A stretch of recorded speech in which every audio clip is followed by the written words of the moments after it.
Today's Tactical Tuesday is in regards to case openings. Why do I do it? Why don't you do it? Winding down the video with a little bit of my thoughts and overall opinion of Dimensional Phase as a set. These are some major questions that I'd like to answer on the channel, especially because I don't have a storefront and I only make occasional appearance at locals with how busy my schedule is in regard to real big boy work and content creation. But before I go into the topic, do consider liking this video, subscribing to the channel, and hitting that notification bell for more future content. I didn't start purchasing more than 1 or 2 cases until after BT6, when the ghost cards made an appearance. And at this point, I tend to maybe get 3 or 4 cases now per set. And ultimately comes down to being a playset collector. Not just 4-ofs for super rares, secret rares, but of alt arts, box toppers, and more. Keep in mind that at the time of writing this script, I had locked in several prices. Some of these cards may have just changed post-nationals. But ultimately, this narrative doesn't change. There are 2 reasons why I like to buy a lot of boxes. First, I pull the cards, which means I know how the packs were opened and the condition they're in. Have you ever bought something off TCG Player or even a Facebook group and been told that it's mint only to get the card and you see a corner ding or the edge whitening? Edge whitening is one of the hardest things to control in this card game. But corner dings? After experimenting with BT9 pulls, I found that opening with the tap quickly and hard can result in damage to corners. Granted, you have to get boxes at a very low price, between $60 to $70 if you want a plus in any way.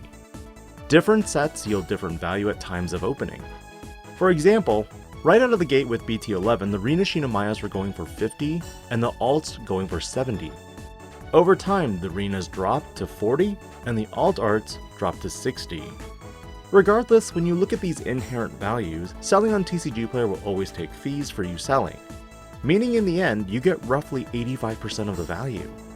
But in general, looking at my spreadsheet, I'm able to quickly calculate a rough value of all my pulls.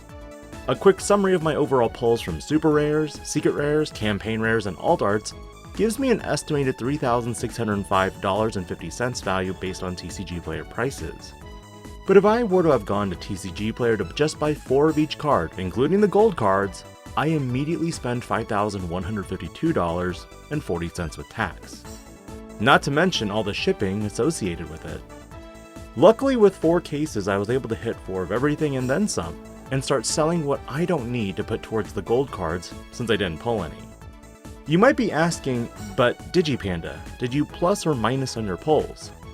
If you look at overall pulls from box to box in cases, I plussed about $155. Estimated average box price was $67.63 per box, and as I adjust the price of cards, the overall average of box value goes down as well. Early on, the box profits indicated that my average was $82, meaning a gain of $15. But now, it's down to $3. What happened? As more boxes are opened, the market continues seeing a steady supply. Basic economics dictate that as supply increases and demand decreases, the price gets cheaper. But as supply ceases, the card rises again. Look at the case of Coromon from Evo Cups. This card is no longer printed, and so because of that, the stock is whatever the stock is. The card is the highest rarity, thus it increases its value.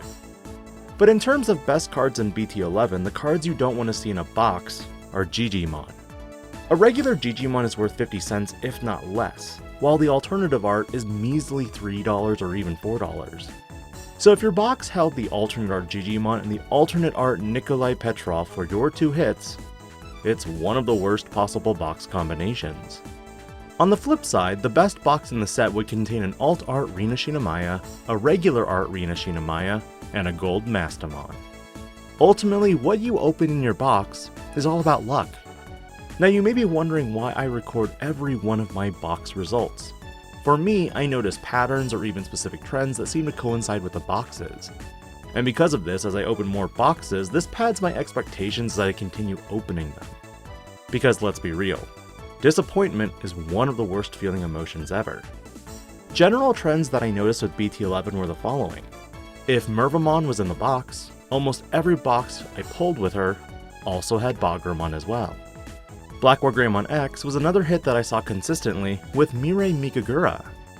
And to be fair, Mirai and Black War Greymon X are two of the best pulls in this set. In regards to the set in general though, I'm mixed about Dimensional Phase.